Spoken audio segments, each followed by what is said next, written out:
శ్రీ గురుభ్యో నమః. హరి ఓం. వసుదేవసుతం దేవం కంసచానూరమర్దనం దేవకీ పరమానందం కృష్ణం వందే జగద్గురుం. తీర్త్వా మోహార్ణవం హత్వా రాగద్వేషాదిరాక్షసాన్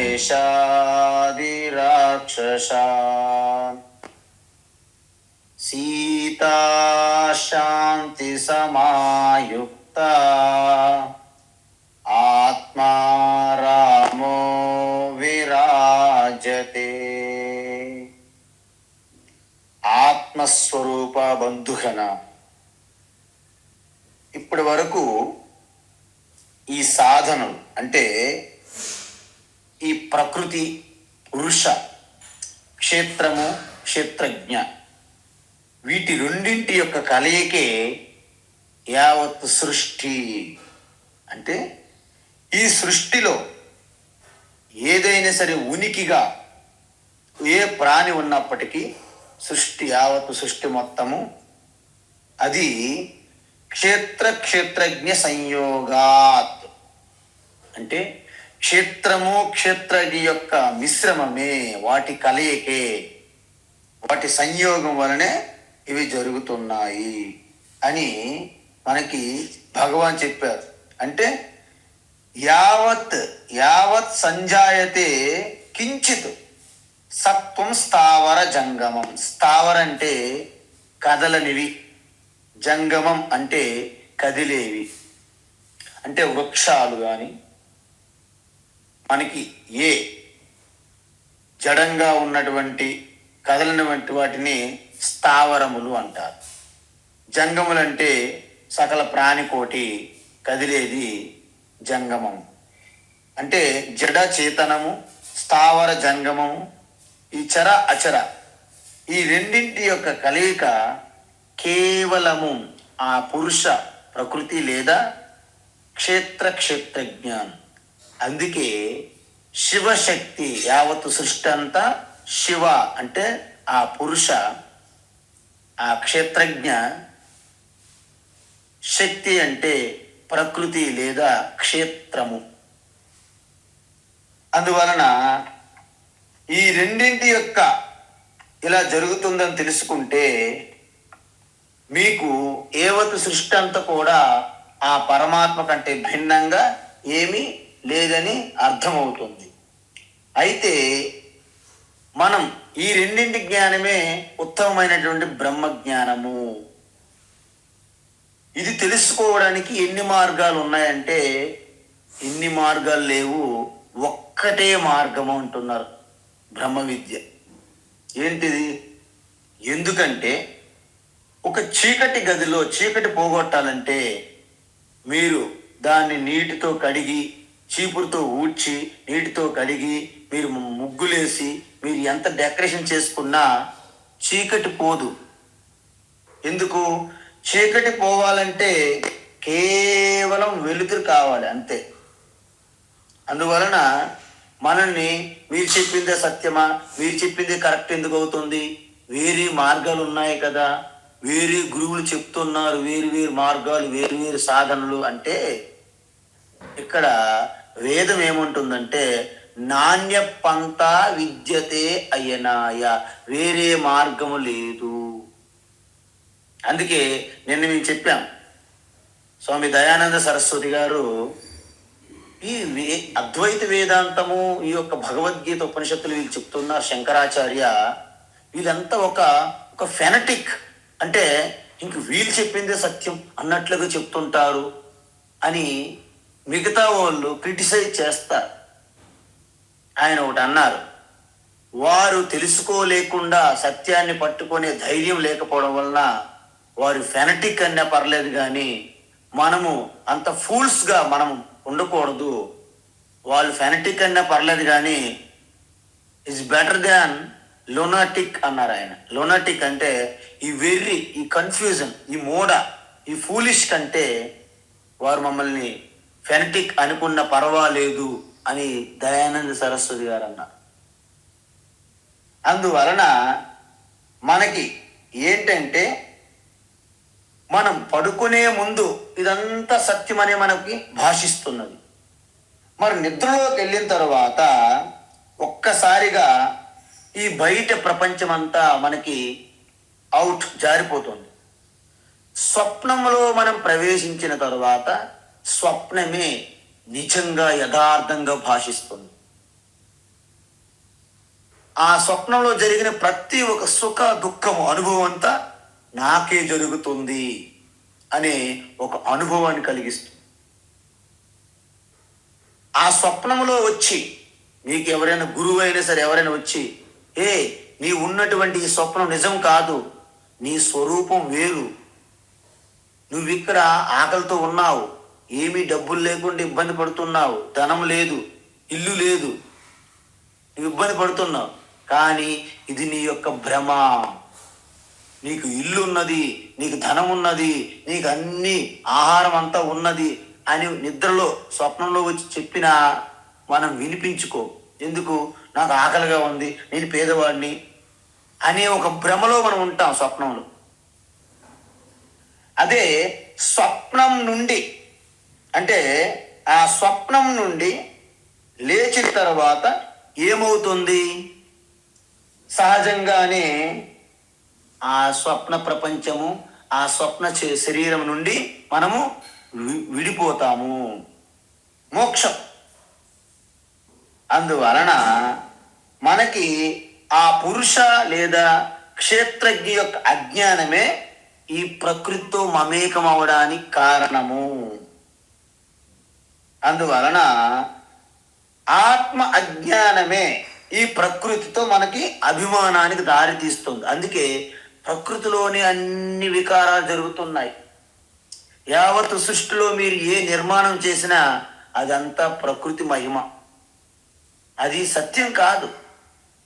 అందువలన క్షేత్రజ్ఞ సంయోగాత్ సత్వం, ఎటువంటి ఏ ప్రాణి పుట్టినా ఈ సృష్టిలో వాటన్నిటికీ క్షేత్రజ్ఞ సంయోగ మిశ్రమమే. అందుకే శంకరాచార్యులు ఈ క్షేత్రజ్ఞ పురుష మరిచిపోయి ఆ యొక్క ప్రకృతి క్షేత్రంతో మనము మమేకమైపోవడాన్ని అధ్యాస అంటారు. ఈ అధ్యాస అంటే ఏంటంటే అక్కడ ఉన్నది తాడే, కానీ మనం చూస్తున్నది పాము. అంటే తాడు పైన పామును చూడడమే అధ్యాస. శుద్ధ చైతన్యను శరీరము, మనస్సు, బుద్ధి, ఇంద్రియములకి కలిపి నేను ఈ శరీరాన్ని అని అభిమానం చెందడమే అధ్యాస. కాబట్టి దీన్ని బ్రహ్మసూత్ర ఆ యొక్క ఇంట్రడక్షన్ ఉపోద్ఘాతం అంటారు.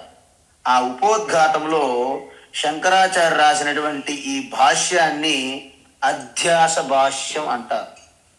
అది ఒక 2 పేజీలు ఉంటుంది. ఎంత పాపులర్ అంటే ప్రపంచవ్యాప్తంగా దానిపైన జరిగే రీసెర్చ్ కానీ పరిశోధనలు, ఎన్ని పిహెచ్డి పేపర్లు సబ్మిట్ చేసినా దాని మీద వ్యాఖ్యానాలు, టీకాలు, టిప్పణీలు ఎంతోమంది రాస్తూనే ఉన్నారు ఇంకా. అందువలన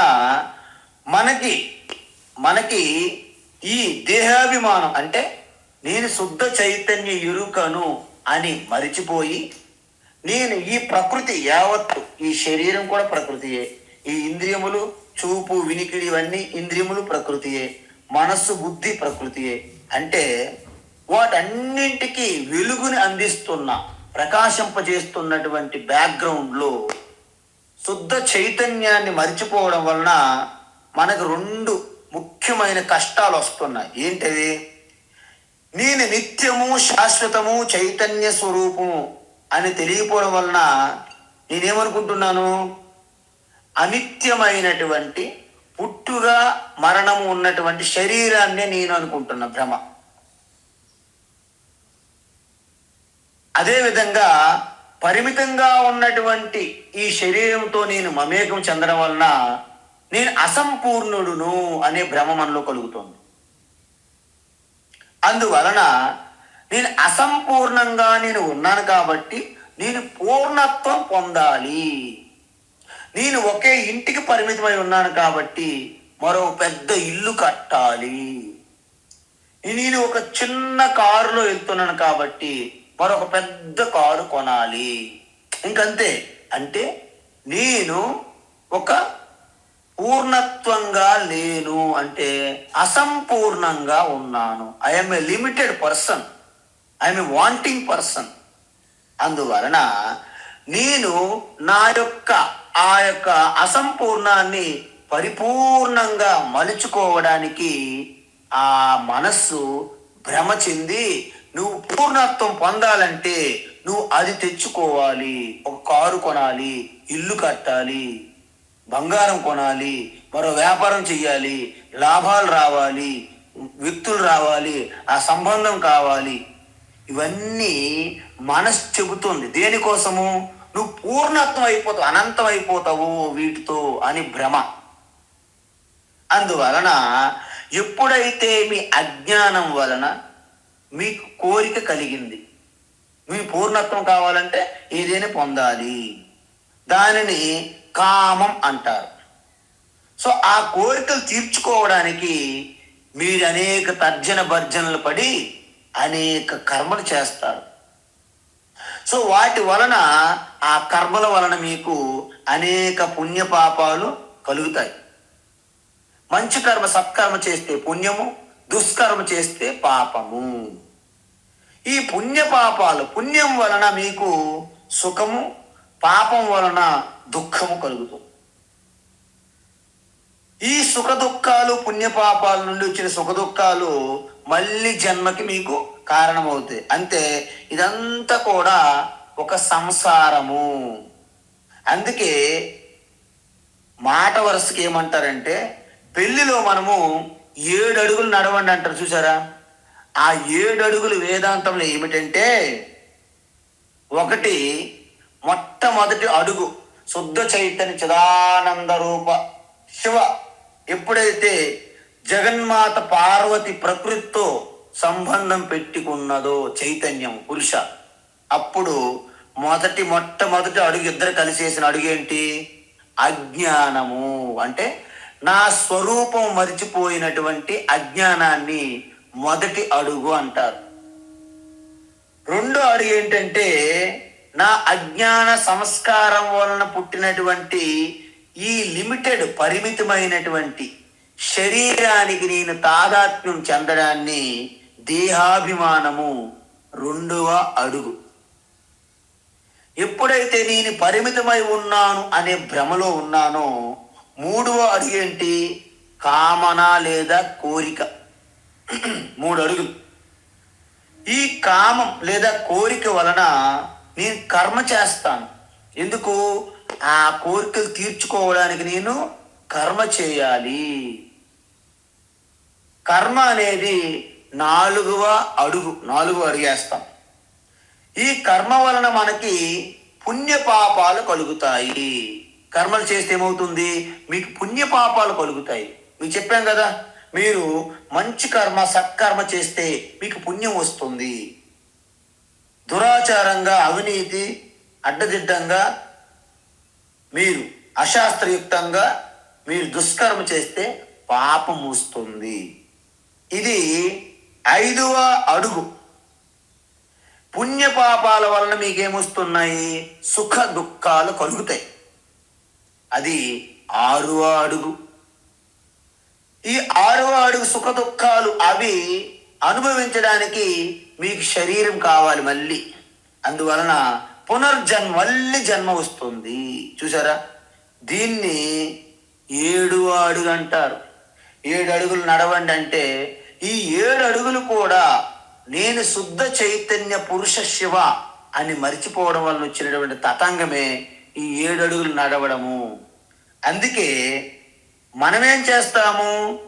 శుద్ధ చైతన్య నేను క్షేత్రజ్ఞ పురుష అని తెలుసుకొని మీరు ఈ 7 అడుగులు నడిచినప్పటికీ, వివాహం గృహస్థులకు వెళ్ళినప్పటికీ, నేను శుద్ధ చైతన్య స్వరూపాన్ని, నేను ఈ రోల్ ప్లే చేస్తున్నాను, ఈ డ్రామా అనే ఒక ఎరుకతో మీరు నిజంగా ఆ యొక్క వ్యవహారాన్ని నడిపినట్లయితే, ఈ ప్రకృతి యొక్క గుణాలు, ఈ శరీరం యందు ఉన్నటువంటి గుణాలతో సంయోగం జరుగుతుంది, వ్యవహారం జరుగుతుంది, నాకు ఏమీ జరగడం లేదు అని మీరు భావన చేసినట్లయితే, మీ వివాహము కూడా ఒక ధర్మ సమ్మతమైన, ఒక ధర్మం కోసము, తపస్సు కోసము జరిగినటువంటి ఒక యజ్ఞముగా భావించబడుతున్నది.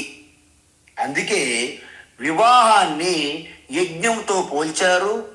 దానికి ఒక ఆదర్శవంతమైనటువంటి ఆ ప్రకృతి, ఆ పురుష సంయోగం వలన వచ్చినటువంటి ఒక ఆదర్శ దంపతులుగా మనకి వశిష్ఠ అరుంధతి నక్షత్రాన్ని చూపెట్టడానికి కారణం ఏమిటంటే, వారు ఆ వివాహమైనటువంటి ఆ దంపతులు నిత్య నిరంతరము ఆ యొక్క పురుష ప్రకృతి వివేకముతో ఎలా వ్యవహారం చెందాలి అని తెలియజేయడానికి వారిని చూపెడతారు. మనము కూడా వశిష్ఠ అరుంధతి మాదిరిగానే మనము గృహస్థ ఈ వ్యవహార కర్తవ్యాన్ని మనం నిర్వర్తించి దాని నుండి బయటపడాలి. సింపుల్. 7 అడుగులు కూడా మీకు పోవాలంటే ఒక్కటే మూలం ఏంటి? అజ్ఞానము.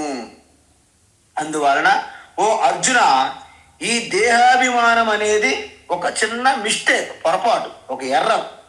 అది దాని వలన ఏర్పడిన పొరపాటు మీకు ఎక్కడ తీసుకెళ్ళిపోతుంది? పునరపి జననం పునరపి మరణం. అంటే ఈ చక్రం అనేది నాశనం కాదు. దీన్నే మనము రామాయణములో రావణాసురుని చూపెడతారు. ఈ విధంగా చూసారా? రామ ఎన్ని బాణాలు వేస్తున్నా ఆ రావణాసుని యొక్క శిరస్సు తెగుతుంది, మళ్ళీ శిరస్సు వచ్చేస్తుంది. దాని అర్థం ఏంటి అంటే, ఆ మూలం మీరు ఎన్నిసార్లు వధించినా, ఎన్నిసార్లు శిరస్సుని ఖండించినా కొత్త తలకాయలు పుట్టుకొస్తూనే ఉంటాయి. అంటే అప్పుడు శ్రీరామచంద్రునికి ఇక ఒక రకమైనటువంటి ఒక నిరాశ, నిస్పృహలోకి వెళ్ళిపోతారు. అప్పుడు అగస్త్యం మహర్షి, అగస్త్యులు ఉన్నారు కదా, చాలా గొప్ప మహర్షి, ఆయన వచ్చి శ్రీరామచంద్రునికి ఆశీర్వదించి ఉత్సాహాన్ని నింపి ఆదిత్య హృదయం అనే ఒక స్తోత్రాన్ని ఆయన దీక్షగా ఉపదేశం చేశారు. ఆదిత్య అంటే ఎక్కడ ఉంటుంది? ఆకాశంలో చూపెడతాం. ఆదిత్య హృదయం అంటే ఎక్కడ ఉంటుంది? మీ హృదయం. చూసారా? అక్కడ అంటే యచ్ఛాయం పురుషే యచ్చ అసౌ ఆదిత్యే స ఏకః. ఉపనిషత్ ఏమంటుంది? ఉపనిషత్తులు అసౌ ఆదిత్యే, మీ హృదయములో స్ఫురిస్తున్నటువంటి చైతన్య ఎరుక ఆదిత్య మండలములో ఉన్నటువంటి ఆ చైతన్యమే అని చెప్తుంది. అందువలన ఉపనిషత్తులు బ్రహ్మ విద్య యొక్క ఆ సారమే ఆదిత్య హృదయం. అందువలన భగవాన్ శ్రీరామచంద్ర ఆదిత్య హృదయాన్ని ఆ ఉపదేశం తీసుకొని దాని అనుష్ఠానముతో ఆయన ఒక నూతన ఉత్సాహము, ఉత్తేజాన్ని, శక్తి, సామర్థ్యాన్ని మళ్ళీ అలాగా ప్రకటమయ్యే ఆయనలో. అప్పుడు ఆయన ఏం చేశారంటే, ఈ సంసారం అంతటికి మూలమేంటి? అజ్ఞానం. అజ్ఞానం తొలగించాలి అంటే ఈ తలకాయలనే దశ ఇంద్రియములనే తలకాయలుగా ఉన్న రావణాసురుడు ఇంద్రియములన్నీ వాటికి విలవిల పడిపోవాలంటే దానికి మూలములో ఉన్న అహంకారం జనితమైన, అజ్ఞాన జనితమైన అహంకారము మీ యొక్క హృదయస్థములో దాన్ని, ఆ అజ్ఞానాన్ని తొలగించాలి. హృదయం అంటే ఏంటి? మీ హృదయస్థములో మనస్సు ఉంటాయి.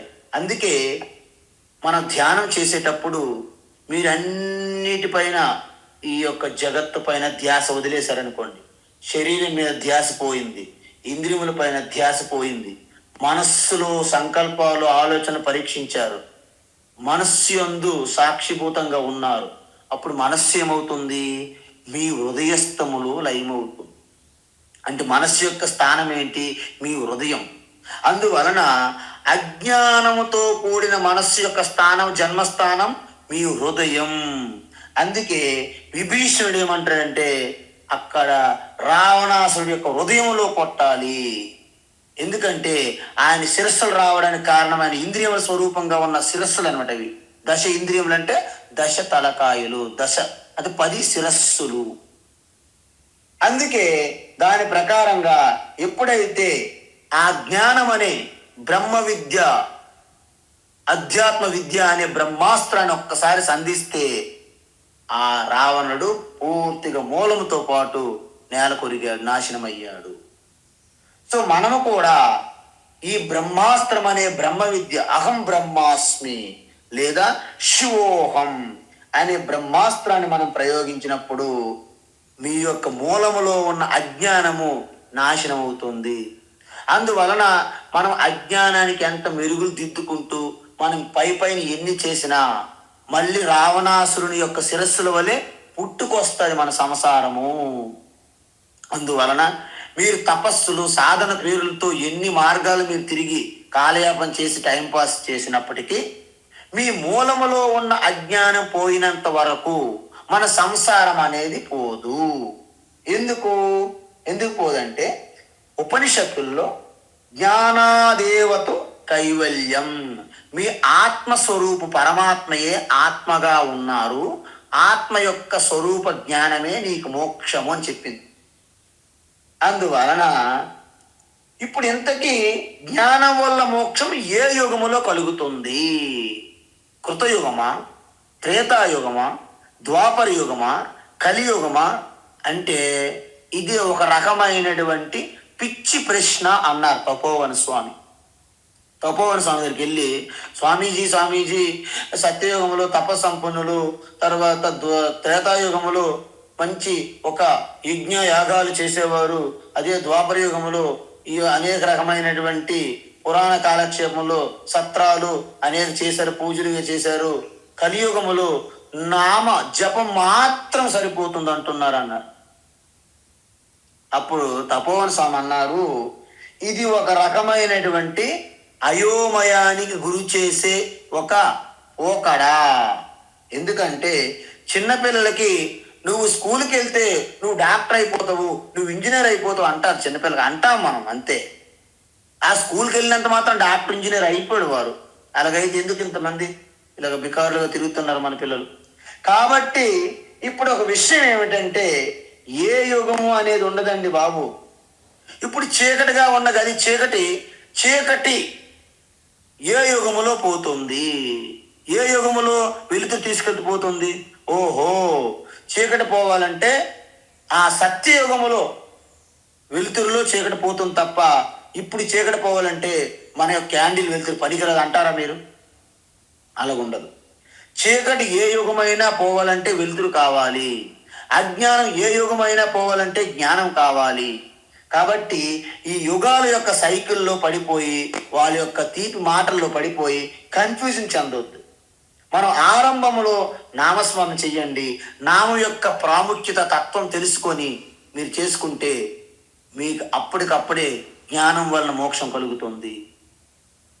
శ్రీరామ్ జయ రామ్ జయ జయ రామ్, శ్రీరామ్ జయ రామ్ జయ జయ రామ్. రామ్ అంటే అర్థం తెలియకుండా శ్రీరామ్ జయ రామ్ జయ జయ రామ్ అంటే మనకేం పెద్ద ప్రయోజనం ఉండదు. రామ్ అంటే ఏమిటి? రామ, రం ధాతువు నుండి వచ్చింది సంస్కృతం. అంటే అది ఒక రకమైనటువంటి శుద్ధ చైతన్యము, ఎరుక. క్రీడాయాం రమించేది అంటే రామ అంటే ఏంటి? రమంతే యస్మిన్ యోగినాం భక్తానాం హృది అంటే హృదయములో, అంటే మన యొక్క హృదయములో రమించి క్రీడించి ఉన్నటువంటి ఆ శుద్ధ చైతన్యాన్ని రామ అంటారు. అందువలన అండపిండ బ్రహ్మాండమంతా అణువణువు వ్యాపించి లోపల బయట అనే భేదము లేకుండా ప్రేమ, ఆనందం, సుఖం, శాంతి స్వరూపంగా ఉన్నటువంటి ఆ శుద్ధ చైతన్యం, శుద్ధ బ్రహ్మ పరాత్పర రామ, దట్ ఈజ్ రామ, ఆత్మారామ. ఆత్మారామ ప్రకటమవ్వాలంటే శాంతముగా ఉన్నటువంటి అలజడిగా ఉన్న మనసు బుద్ధి శాంతం పొందిందనుకోండి, ఆ శాంతముని సీత. సీతా శాంతి సమాయుక్త అని రోజు ప్రార్థన చేస్తున్నాం మనం. ఆ సీత అంటే శాంతి. ఎప్పుడైతే మీ హృదయస్థం శాంతముగా ఉన్నదో, ఆ శాంతము నుండి శివం అంటే ఆత్మారామ ప్రకటమవుతుంది. అందువలన శుద్ధ చైతన్య రామ రావాలంటే చాలా కుశలత్వంగా ఉన్న బుద్ధి, కౌశల్య, దశ ఇంద్రియములను జయించినటువంటి దశరథ అంటే ఇంద్రియ నిగ్రహము, మనోనిగ్రహము, వివేకమైన బుద్ధి అంటే దశరథ కౌశల్య కలయిక. శుద్ధ చైతన్య ఆత్మారామ వచ్చారు. ఆత్మారామ ఎక్కడి నుండి వస్తుంది? ఎవరిని కలుస్తుంది? శాంతి స్వరూపమైన సీత. సీత ఎక్కడి నుండి వచ్చింది? దేహాభిమానము లేని విదేహము అంటే జనక మహారాజుకి విదేహరాజు అంటారు. అందువలన రామాయణం మనం చెప్పిన దానికి ఋషులు చెప్పినటువంటి ఆ యొక్క తత్వంతో మీరు ఒక్కసారి చూస్తే మీకు షాకు. అబ్బా, వాల్మీకి ఇలా రాశారా రామాయణమా? ఆయన రాసినటువంటి ప్రతి అక్షరం కూడా మీకు అద్భుతం. గాయత్రి మంత్రంకి అలాగ తత్వం, దాని యొక్క వ్యాఖ్య రామాయణం అనిపిస్తుంది. చివరికి మనకి 24,000 శ్లోకాలు, 24 అక్షరాల గాయత్రి మంత్రంలో మనకి కనిపిస్తుంది రామాయణం. రామాయణం ఒక అద్భుతం, అది వండర్ రామాయణం. అందుకే వాల్మీకి రామాయణమే మనం ప్రామాణికంగా తీసుకోవాలి. తర్వాత అనేక రామాయణాలు ఎలా వచ్చాయి? వాల్మీకి కవిత్వము, వాల్మీకి తత్వము, వాల్మీకి జ్ఞానము కొంత, వీళ్ళ పైత్యం కొంత, ఇవన్నీ కలిపి అనేక రామాయణాలు వచ్చి ప్రజల్లో చొప్పించారు, కన్ఫ్యూజన్ మనకి చేశారు. కాబట్టి ఈ విధంగా ఆత్మారామో విరాజతే, ఆత్మస్వరూపులుగా మీరు ప్రకాశిస్తారు. ఇప్పటి వరకు సాధన అయిపోయింది. ఇక భగవాన్ దాని యొక్క ప్రయోజనం, ఈ యొక్క క్షేత్రజ్ఞ, పురుష ప్రకృతి, జ్ఞానం జ్ఞేయం ఇవి తెలుసుకున్న తర్వాత, ఈ రెండింటి వివేకం తెలుసుకున్న తర్వాత మనకి ఎటువంటి ప్రయోజనం కలుగుతుంది అనేది ఇప్పుడు చెప్తున్నారు భగవాన్ శ్రీకృష్ణ. సమం సర్వేషు భూతేషు, సమం సర్వేషు భూతేషు, సమం సర్వేషు భూతేషు తిష్టంతం పరమేశ్వరం, తిష్టంతం పరమేశ్వరం, తిష్టంతం పరమేశ్వరం వినశ్యత్స్వ వినశ్యంతం, వినశ్యత్స్వ వినశ్యంతం, వినశ్యత్స్వ వినశ్యంతం యః పశ్యతి స పశ్యతి, యః పశ్యతి స పశ్యతి, యః పశ్యతి స పశ్యతి. సమం సర్వేషు భూతేషు తిష్టంతం పరమేశ్వరం, సమం సర్వేషు భూతేషు తిష్టంతం పరమేశ్వరం, సమం సర్వేషు భూతేషు తిష్టంతం పరమేశ్వరం వినశ్యత్స్వ వినశ్యంతం, యః పశ్యతి స పశ్యతి, వినశ్యత్స్వ వినశ్యంతం, యః పశ్యతి స పశ్యతి, వినశ్యత్స్వ వినశ్యంతం, యః పశ్యతి స పశ్యతి. ఉత్తమం. ఇది అద్భుతమైనటువంటి శ్లోకం. భగవద్గీతలో చాలా అద్భుతమైన శ్లోకాలు ఉంటాయి. వాటిలో ఇది కూడా ఒక రకమైనటువంటి చాలా గొప్ప తత్వాన్ని, శ్లోకాన్ని చెప్పారు. అంటే ఈ శ్లోకము నుండి భగవాన్ ఏం చెప్తున్నారంటే, ఈ యొక్క క్షేత్రజ్ఞ వీటి యొక్క మధ్య వివేకం తెలుసుకొని, నేను క్షేత్రజ్ఞ నతు క్షేత్రం అని తెలుసుకుంటే మీకు కలిగే ప్రయోజనం ఏమిటి? ఈ ప్రయోజనం చెప్తున్నారు అన్నమాట. అంటే దీనిని ఫలశ్రుతి లేదా జ్ఞాన ఫలం అంటారు.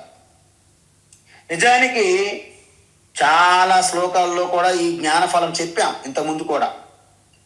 సర్వత్ర సమదర్శనం, సర్వత్ర సమదర్శనం, సర్వభూతస్థమాత్మానం సర్వభూతాని చాత్మని ఈక్షతే యోగయుక్తాత్మ సర్వత్ర సమదర్శిన.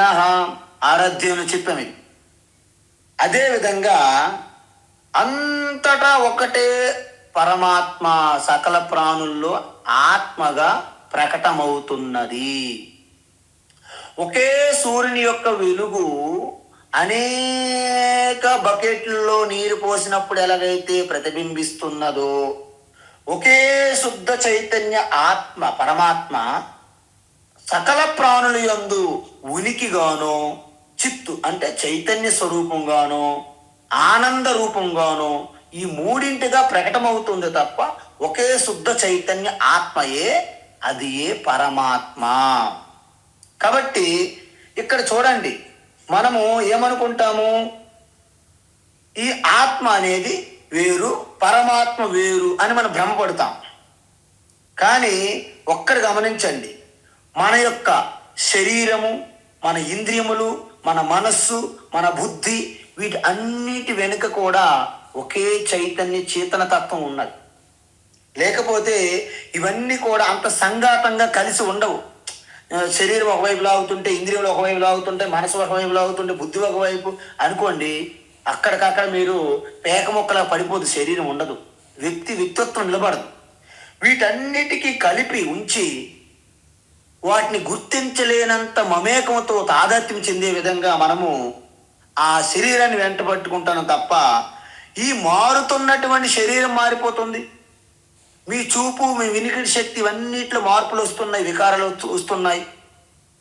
మీ మనసు క్షణంకి మారిపోతుంది, మీ బుద్ధి క్షణం మారిపోతుంది. కానీ ఈ మారిపోతున్న అన్నింటికి ఒక ఒక ఒక కనెక్షన్ అంటే ఒక థ్రెడ్, ఒక దారంలాగా గుచ్చి పట్టి వస్తున్నటువంటి ఒక చైతన్య ఎరుక ఉన్నది వాటి వెనక.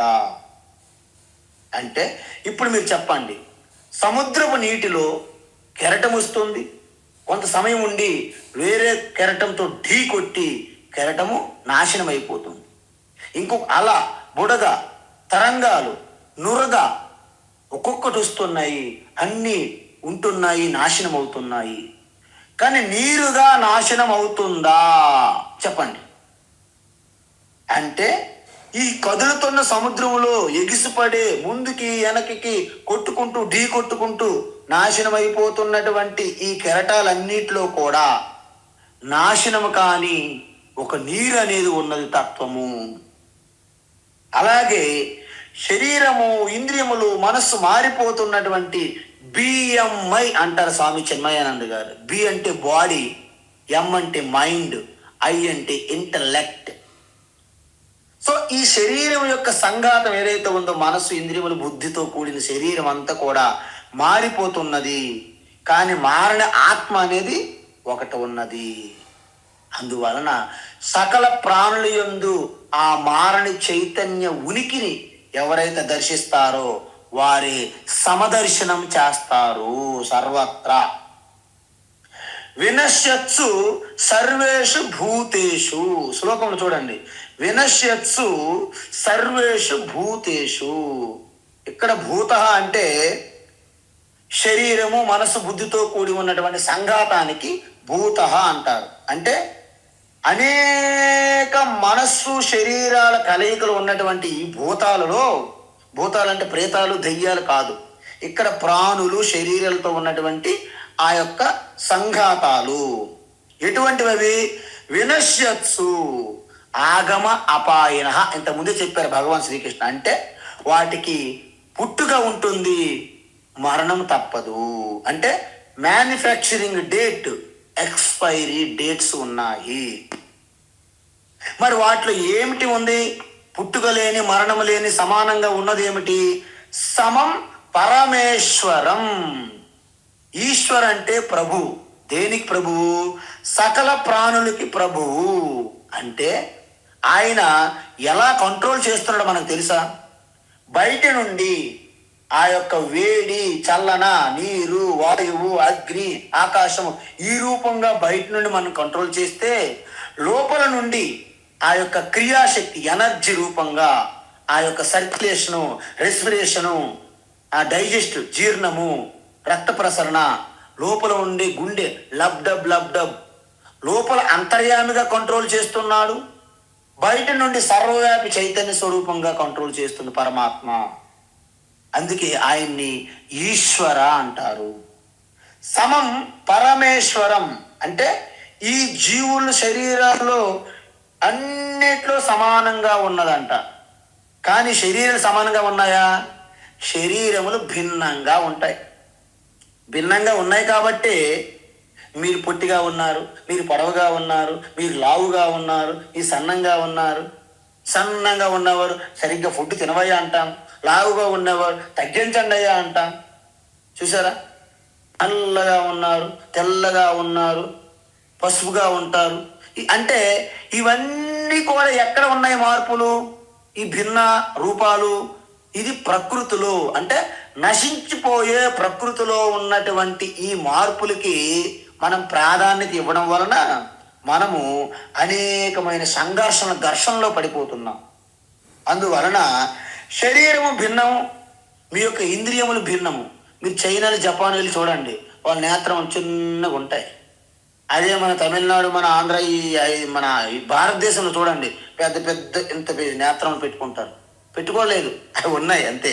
అది ఈశ్వరు ఇచ్చినటువంటి స్వాభావికం. కాబట్టి మనస్సు భిన్నంగా ఉంటుంది, ఆలోచనల బుద్ధి భిన్నంగా ఉంటుంది, మన ఎమోషన్స్, మన భావనలు, మన సెంటిమెంట్స్, మన విశ్వాసాలు, నమ్మకాలు అన్నీ భిన్నంగా ఉంటాయి. కానీ వీటన్నింటికి మారకుండా వెనక ఉన్నటువంటి ఒక శక్తి అందిస్తున్నటువంటి శక్తి ఏమిటి? దాన్ని సత్ అంటారు, ఉనికి. ఆ ఉనికి చైతన్యంగా ప్రకటమవుతుంది, ఎరుకుగా. దాన్ని చిత్ అంటారు. అంటే సచ్చిత్ ఆత్మ, సచ్చిత్ ఆత్మ అంటారు. భగవాన్ శ్రీకృష్ణ దీన్ని భగవద్గీతలో కూడా చాలా దగ్గర చెప్పారు, ఉపనిషత్తుల్లో కూడా చెప్పారనమాట. యో వేద నిహితం గుహాయాం పరమే వ్యోమన్. ఇది ఎక్కడ లభ్యమవుతుంది? నువ్వు ఇలా కాశీలో అయితే లభ్యమవుతుంది. కాశీలో లభ్యమవుతుందా? కాశీలో కాదు, కాశీలో కూడా ఉన్నప్పటికీ నీకు లభ్యమైనటువంటి స్థానం ఎక్కడంటే నీ హృదయ కేవు, నీ హృదయ గుహాయాం యో వేద నిహితం గుహాయాం పరమే వ్యోమన్. నీ హృదయాకాశములో ఇది చైతన్య స్ఫురణగా లభ్యమవుతుంది. ఇక్కడ లభ్యమవుతుంది. దీన్ని విడిచిపెట్టి బయట వెతుకుతున్నాము. చూడండి, మన ఉయ్యాట్లో మన చంటిపెట్టిన పెట్టుకొని ఊరంతా వెతికి వెతికి వెతికి మెసేజ్లు పెట్టి, వాట్సాప్లో మెసేజ్లు పెట్టి, ఫోన్ కాల్ చేసి అందరికి ఎంక్వైరీ చేయించాం. ఏంటి? పిల్లడు లేడని. మళ్ళీ ఇంటికి వెళ్ళి చూస్తే అక్కడ ఉయ్యాలలోని లేడర్లోనే పిల్లడు ఉన్నారు. అలాగా జరుగుతుంది మన పరిస్థితి. అందువలన ఈశ్వర సర్వభూతానాం హృద్దేశేర్జున తిష్టతి. ఈశ్వర అంటే ఈ పరమేశ్వర సకల ప్రాణుల హృదయస్థములోనే ఉన్నది. సకల ప్రాణులు సర్వభూతానం హృదయం, ఉద్దేశం అంటే హృదయ స్థానంలోనే ప్రకాశిస్తున్నాను. ఏంటి? పరమేశ్వర, ఈశ్వర. అందుకే దేహో దేవాలయ ప్రోక్త జీవో దేవ సనాతన త్యజే అజ్ఞాన నిర్మాల్యం. అప్పుడు మీ హృదయస్థములో అజ్ఞానం తొలగిందనుకో ఏమవుతుంది? సోహం భావేన పూజయేత్. సోహం అంటే ఏంటి? సహ అంటే ఆ ఈశ్వర, అహం నేనే అనే భావంతో పూజ చేయమని లాస్ట్ పూజ, చివరి పూజ అది. అందువలన ఈ విధంగా నిరంతరము కూడా అన్ని కూడా మారిపోతున్నటువంటి శరీర, ఇంద్రియులు, మనసు, బుద్ధులు మారిపోతున్నా దాని వెనక మారినటువంటి ఒక పరమాత్మ, పరమేశ్వర శాశ్వతమైనటువంటి మార్పు లేని నిత్యము, శాశ్వతము, పురాణము ఆ శుద్ధ చైతన్యం ఉన్నది. దాన్ని దర్శించాలి. ఎలాగైతే ఒక వ్యక్తి ఒక ఎక్స్రే కిరణములు ఎలాగైతే లోపలికి వెళ్ళి దర్శిస్తున్నదో ఆ విధంగా మన సూక్ష్మ దృష్టి ఉండాలి. వ్యక్తుల ఆకారాలు, నామరూపాలు, పేరు ప్రఖ్యాతులు వారున్న స్థలము, వారున్న ఇండ్లు, వారికున్న ధనము, వారి హోదా, వారి సంబంధాలు, వారి పుత్ర మిత్ర కలత్ర బంధువాది పశువాది సంపదలు బట్టి మీరు దర్శించకూడదు. వారి లోపల ప్రకాశిస్తున్నటువంటి ఆత్మయే నేనై ఉన్నాను, నేనే వారి హృదయంలో ప్రకాశిస్తున్నాను అన్నారు. మీకు ఒక చిన్న దృష్టాంతం. ఒకసారి శివానంద ఆశ్రమం రిషికేశ్లో ఉంటుంది. స్వామి శివానంద గారి యొక్క శిష్యులు స్వామి చిదానంద సరస్వతి. చిదానంద గారు ఒక్కసారి విజయవాడ వచ్చారంట. జనమంతా ఆయన కోసము ప్లాట్ఫామ్ మీద ట్రైన్ దగ్గరికి వచ్చారు, భక్తులు అంతమంది చూడాలని. అందులో ఒక కొత్త ఆయన నాలాంటి వాడు కొంచెం యాంగ్జైటీ అనమాట, కొంచెం అంటే ఆదుర్త అంటారు చూసారా, ఎవరు ఎవరు ఎవరని. చిదానంద ఎవరు, చిదానంద ఎవరని అన్నాం అనమాట. సపోజ్ అది డైరెక్ట్గా స్వామీజీ చిదానంద సరస్వతి గారు విన్నారు. చిదానంద ఎవరు అంటున్నారు కదా, యు ఆర్ చిదానంద, నువ్వే చిదానంద అన్నారట. ఆయన ఆశ్చర్యంగా అయిపోయాడు. నన్ను చిదానంద అంటాడేంటి, ఈయన చిదానంద అంటే ఆ చిదానంద స్వామి సకల ప్రాణుల్లో ఉన్న శరీరాలు, ఆ మనస్సు, ఆకారాలను చూడట్లేదు. వాటి వెనక వెలిగిస్తున్నటువంటి ఆ వెలుతురు, ఆ ప్రకాశం, ఆ చైతన్యం, ఆ స్ఫురణ, ఆ తెలివిని చూస్తున్నారు ఆయన. మనమేం చూస్తున్నాము, వాళ్ళ శరీరాలను మాత్రమే చూస్తున్నాము. అందుకే ఒకసారి జనక మహారాజు కోర్టులో ఇదే సమస్య వచ్చింది. ఆయన నిద్రలో ఇంకొక సామ్రాజ్యంతో యుద్ధానికి వెళ్ళి ఆయన చేతిలో ఓడిపోయి, ఆయన చేతులు అనేక దెబ్బలు తిని, పనిష్మెంట్ శిక్షలు అనుభవించి ఆ రాజ్యం నుండి తరిమేస్తే, ఆకలి దప్పికలతో ఆ యొక్క చింపురు జుట్టుతో బట్టలు చిరిగిపోయి అలాగా ఆకలి ఆకలి అన్నమో రామచంద్ర అని తిరుగుతూ ఒక దావత్ జరుగుతుంది. ఇక్కడ కోటి దగ్గర ఎక్కడో ఆ వీధుల్లో ఎక్కడో ఒక దావత్ జరిగితే అక్కడికి వచ్చారు. ఆ దగ్గరగా ఎవరు, జనకుడు వచ్చి అక్కడ ఆ లైన్లో నిల్చుంటే మనం ఊరుకుంటామా, నెట్టేశారు. పో ఇక్కడ రావద్దు పో. ఎందుకంటే అంత పిచ్చోడుగా, అంత బిచ్చగాడిగా ఆ యొక్క శుభ్రత బాగులేదు కాబట్టి, ఇక ఎక్కడ భిక్ష పెట్టట్లేదు కాబట్టి ఆ బయటికి వెళ్తే అక్కడ తినేసి విడిచిపెట్టిన విస్తరాకులు పడేస్తున్నారు అక్కడ. సరే అవైనా సరే అలాగ ఒక్కొక్క మెతుకు తీసుకుని అలాగ దగ్గర చేసుకుని తిందామని ప్రయత్నిస్తుంటే ఈలోపు వీధి కుక్కలు పోట్లాడుకుంటూ వచ్చి ఈయన మీద పడ్డాయి. అప్పుడేమయ్యాడు, ఈయన కింద పడ్డాడు. అంటే ఈయన అప్పటి వరకు స్వప్నంలో ఉన్నాడు, స్వప్నం నుండి కింద పడ్డాడు అన్నమాట, బెడ్ మీద నుంచి కిందకి. అప్పుడు లేచాడు, అమ్మ బాబోయ్ నేను బెగ్గరనేంటి, నేను మహారాజుని కదా, చక్రవర్తి సమ్రాట్ జనక. అందువలన ఇంకా అక్కడి నుండి ఆయన నిద్ర పట్టలేదు. ఉదయాన్నే సభ పెట్టాడు. సభ పెట్టి అందరూ జ్ఞానులు, విద్వత్తులు, పండితులు మొత్తం అందరు కవులకి పిలిపించారు. మొత్తం అది నేనా, ఇది నేనా, అది సత్యమా, ఇది సత్యమా అంటున్నాడు. ఏది సత్యము, అది సత్యమా, ఇది సత్యమా? ఎవరు చెప్పట్లేదు. ఒకరంటారు అబ్బే స్వప్నం సత్యం కాదండి, ఇదే సత్యం అంటున్నారు కొంతమంది. చివరికి ఎవరు చెప్పలేకపోతే అక్కడ ఆ సభ అవుతుంది. అష్టావక్రులు నానా కష్టంతో అలాగా కుంటుకుంటూ వచ్చారు. ఎందుకంటే ఆయన శరీరమునకు 8 వక్కర్లు ఉంటాయి, 8 వంకర్లు. మనం నడువు ఒక్కసారి వంగిందంటేనే మనం తట్టుకోలేము, జీవితాంతం అమ్మాయ నా పని అయిపోయింది అనుకుంటాం. ఆయన 8 వంకర్లతో పుట్టారని చూసుకోండి. ఆయన నానా కష్టాల మీద వచ్చేసరికి ద్వారపాలకులు ఎప్పుడు కూడా ఎలా చేయరు, జయ విజయ ఉంటారు, ఎక్కడ కూడా ఉంటారు వాళ్ళ పరంపర. Get out from here, why are you come here, you are not suppose to come here అంటే నువ్వు ఇక్కడ రాకూడదు. నేనేది రాకపో, నేను రావాలి కదా, నేను మాట్లాడాలి అంటే నువ్వెవరైనా మాట్లాడేది అనేసి మనకి నెట్టేస్తారు బయటికి అన్న తరువాత. అయితే బయటి నుండి అష్టావక్రులు ఏ మహారాజ్ నా దగ్గర సమాధానం ఉంది అన్నట్టు అన్నారు. వెంటనే రాజు ఒక ఆదేశం పంపించారు, ఆయన లోపలికి అనుమతించండి అన్నారు. వెంటనే అష్టావక్రులు లోపలికి వెళ్తుంటే అక్కడ ఉన్నటువంటి పండితులు, ఎందుకంటే వాళ్ళు అన్ని శాస్త్రాలు మొత్తం చదివేశారు, పూర్తిగా కంఠస్థ పెట్టేశారు, బయాట్ చేయిస్తారు అన్నమాట వేదాలు మొత్తం. వాళ్ళు అష్టావక్రుని చూసి పకపక నవ్వుతున్నారు. ఎందుకంటే ఈ నానా కష్టాలు పడి వస్తున్నాడు ఆ కర్ర ఊత పట్టుకొని. వాళ్ళు నవ్వి ఆపిన తర్వాత వారికంటే బిగ్గరగా నవ్వసాగారు. ఎవరు? అష్టావక్రులు. అందరూ ముక్కు మీద వేలేసుకున్నారు, నోటి మీద వేలేసుకున్నారు. మేము నవ్వామంటే ఆయన్ని చూసి, ఆయన శరీరం యొక్క పరిస్థితి చూసి నవ్వాం మేము. కారణం ఉన్నది మా నవ్వుకి. మరి ఆయననే నవ్వాడు. వెంటనే జనక మహారాజు ఆ సింహాసనం నుంచి దిగి వచ్చి, ఏ మహర్షి, వీరందరూ నవ్వారు, నేను చూశాను, కానీ మీరెందుకు నవ్వారో తెలియట్లేదు అన్నాడు. ఏ చక్రవర్తి సమ్రాట్ రాజన్, జనక, మీరు ఎంతో పెద్ద బ్రహ్మ సంసద్దు అంటే ఒక విద్వత్ సభ జరుగుతుంది అనుకున్నా కానీ మీరు ఇలా మాంసము చర్మ వ్యాపారులతో ఇలా సభ చేస్తున్నారని తెలిసి నాకు నవ్వు వచ్చింది అన్నాడంట. సరిపోయింది సరిగ్గా. అంటే వీళ్ళంతా చర్మ వ్యాపారులు. ఈ మాంసం తూకటి చూసుకొని తూనిక ఆ యొక్క త్రాసు పైన ఆ మాంసాన్ని చర్మాన్ని వ్యాపారం చేసుకునే వాళ్ళు ఏమి సభ చేస్తారు మీరు అన్నాడు. వెంటనే చాలా కోపోద్రుక్తులు అయిపోయారు ఆ యొక్క పండితులు, ఆ యొక్క జ్ఞానులుగా ఉన్నటువంటి సభలో. అప్పుడు అష్టావక్రులు చెప్పారు ఏంటంటే, ఇంతకీ మహదాది జగత్ సర్వం నకించిత్ ప్రతిభాతి మే బ్రహ్మైవ కేవలం సర్వం కథం వర్ణాశ్రమాస్థిత.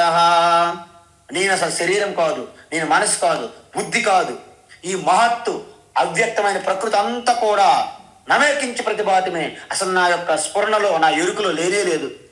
బ్రహ్మ కేవలం చిదానంద రూప ఒక్క చైతన్యమే నేనై ఉన్నాను నా ప్రకాశంలో.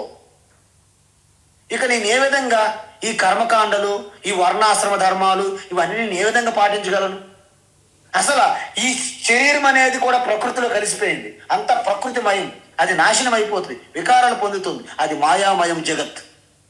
నేను శాశ్వతము నిత్యము సత్యం శుద్ధ చైతన్య శిరు చిదానంద రూప అహం బ్రహ్మాస్మి. దాన్ని చూడకుండా వీళ్ళు కేవలం పైన ప్రకృతి ఈ యొక్క శరీరాన్ని దర్శిస్తున్నారు. వీళ్ళు మాంసము చర్మ వ్యాపారులు తప్ప వీళ్ళ జ్ఞాన దృష్టి లేదు అని చెప్పాడు అష్టావక్ర. వెంటనే జనక మహారాజ్ అష్టావక్ర కాళ్ళ మీద పడి ప్రాధేయపడ్డారు. అప్పుడు చెప్పారు, మహర్షి మీరు చెప్పండి, అది సత్యమా ఇది సత్యమా అన్నారు. అంటే స్వప్నం సత్యమా, ఇప్పుడు జాగ్రత్త అవస్థ సత్యమా అని అడిగారు. అష్టావక్రులు అన్నారు, అది సత్యం కాదు, మరి ఇది సత్యమా, ఇది సత్యం కాదు, మరి ఏమిటి సత్యము, నీవు సత్యము తత్వమసి అన్నారు. చూసారా, స్వప్న వ్యవస్థ ప్రపంచము సత్యం కాదు, ఈ జాగ్రత్త ప్రపంచము సత్యం కాదు, స్వప్నములో ఉన్న జనక బిచ్చగాడుగా బెగ్గరగా ఉన్నవాడు సత్యం కాదు ఉపాధి, ఇక్కడ ఉన్న సింహాసనం మీద కూర్చున్న జనక మహారాజు కూడా సత్యం కాదు. అంతటినీ ప్రకాశింపజేస్తున్నటువంటి సత్యము నిత్యము శాశ్వతమైనటువంటి శుద్ధ చైతన్యం సత్యము, అదే నువ్వై ఉన్నావు, తత్వమసి, నువ్వే అది అయి ఉన్నారు. చూసారా, అది అందువలన ఆ దృష్టితో చూడాలి. అప్పుడేంటి, సమం సర్వేషు భూతేషు తిష్టంతం పరమేశ్వరం ఆత్మానం. అంటే ఆత్మానం సకల వికారాలు పొందుతూ ఉన్న నాశనమైపోతున్న శరీరాలలో అవినాశి, నాశనము లేని శుద్ధ చైతన్యాన్ని ఎవరైతే పశ్యతి, ఎవరైతే దర్శిస్తారో సయేవ పశ్యతి సహ పశ్యతి, వాళ్ళే నిజమైన దర్శనం చేసిన వాళ్ళు. మరి మిగతా వాళ్ళేంటి, ఇక జనక మహారాజు కోర్టులో ఉన్నటువంటి చర్మ వ్యాపారులు లాంటి వారు, అలాంటి శాస్త్రాలు చదువుకున్నవారు. దీన్ని సర్వత్ర సమదర్శనం అంటారు. వినశ్యత్సు సర్వేషు భూతేషు అంటే ఈ నాశనమైపోతున్న సకల శరీరాల్లో నాశనము కాని చైతన్యాన్ని మనము దర్శించడం. ఇలా చేస్తే మీరు చూడండి, fan, bulb, heater, cooler, fridge, ఇవన్నీ ఎక్విప్మెంట్లు అవి పని చేస్తుంటే ఒక్కొక్కటి పని చేయదు. ఒక బల్బు పగిలిపోయింది, మిగతా బల్బులు వెలుగుతున్నాయి. ఒక బల్బు పగిలిపోయినంత మాత్రాన కరెంట్ పగిలిపోయినట్టు నాశనం అయినట్ట లేదు. అంటే ఎప్పటిలాగే ఉన్న కరెంటు ఫిల్మెంట్ ఎగిరిపోయినా, బల్బు పగిలినా కరెంటుకి ఏమీ ఫరక్ లేదు. ఆ విధంగా ఈ శ్లోకములో మనకి ఏం చెప్తున్నారంటే సర్వత్ర సమదర్శనం. నెక్స్ట్, సమం పశ్యన్ హి సర్వత్ర, సమం పశ్యన్ హి సర్వత్ర, సమం పశ్యన్ హి సర్వత్ర, సమవస్థితమీశ్వరం సమవస్థితమీశ్వరం సమవస్థితమీశ్వరం నహి నస్త్యాత్మనాత్మానం నహి నస్త్యాత్మనాత్మానం నహి నస్త్యాత్మనాత్మానం తతో యాతి పరాం గతిం తతో యాతి పరాం గతిం తతో యాతి పరాం గతిం సమం పశ్యన్ హి సర్వత్ర సమవస్థితమీశ్వరం సమం పశ్యన్ హి సర్వత్ర సమవస్థితమీశ్వరం సమం పశ్యన్ హి సర్వత్ర సమవస్థితమీశ్వరం నహి నస్త్యాత్మనాత్మానం తతో యాతి పరాం గతిం నహి నస్త్యాత్మనాత్మానం తతో యాతి పరాం గతిం నహి నస్త్యాత్మనాత్మానం తతో యాతి పరాం గతిం. ఇప్పటి వరకు మనకి సమదర్శనం, సర్వత్ర సర్వత్ర సమదర్శనం చూసారా. ఇది ఒక గొప్ప మోక్ష జ్ఞాన ఫలం. ఎందుకంటే ఇంత విచిత్రమైనటువంటి, ఇంత భేదంగా ఉన్నటువంటి, ఇంత తేడాలుగా కనిపిస్తున్నటువంటి యావత్ సృష్టిలో ఆ నామరూపాలను అధిగమించి ఆ వెనుక ఉన్నటువంటి శుద్ధ చైతన్య శాశ్వతమైన తత్వాన్ని దర్శించడం అనేది అంత తేలిక కాదు. దానికి చాలా అభ్యాస వైరాగ్యంతో కూడినటువంటి ఆ తపస్సాధన, నిరంతరము తదేక చింతనతో, అనన్య యోగ భక్తి యోగముతో, అనన్య కర్మయోగగా ఉన్నవాళ్ళు సహజంగానే దర్శిస్తారు. ఈ సర్వత్ర సమదర్శనం అనేది సహజంగా అయిపోతుంది వాళ్ళకి. దాన్నే సహజ యోగ, ఆ స్థితినే సహజ సమాధి. రమణ మహర్షి చెప్పింది సహజ సమాధి అంటే అంతే. ఎందుకంటే మీరు శరీరాలు, ఇంద్రియములు, మనస్సు, బుద్ధి మనం దర్శిస్తున్నప్పటికీ, అనుభవిస్తున్నప్పటికీ వాటన్నింటికి కారణమైన, మొన్న మీకు ఒక చిన్న ఉదాహరణ చెప్పాం. మన పౌర్ణమి రోజున చంద్రుని మనం చూస్తున్నాం, కానీ అది యొక్క సూర్యుని యొక్క ప్రకాశంగా ఎవరైతే పొగుడుతారో, గుర్తిస్తారో వారు జ్ఞానులు. అది చంద్రుడిదే అనుకొని ఎవరైతే అనుకుంటారో వారు అజ్ఞానులు. ఇంకొక విషయం, చంద్రుడి దగ్గరలో సూర్యుడు ఉండడు, కానీ సూర్యుని యొక్క గొప్పతనమే అని గుర్తించాలి. సో ఈ విధంగా సమదర్శనం అయిన తర్వాత ఇప్పుడు ఆ శాశ్వతమైనటువంటి ఆ తత్వాన్ని పొందడం ఎలా అనేది ఈ శ్లోకంలో చెప్తున్నారు. రేపు ఈ యొక్క శ్లోకం యొక్క తాత్పర్యం, వ్యాఖ్య రేపు చూద్దాం. హరి ఓం తత్సత్. సర్వం శ్రీకృష్ణార్పణమస్తు.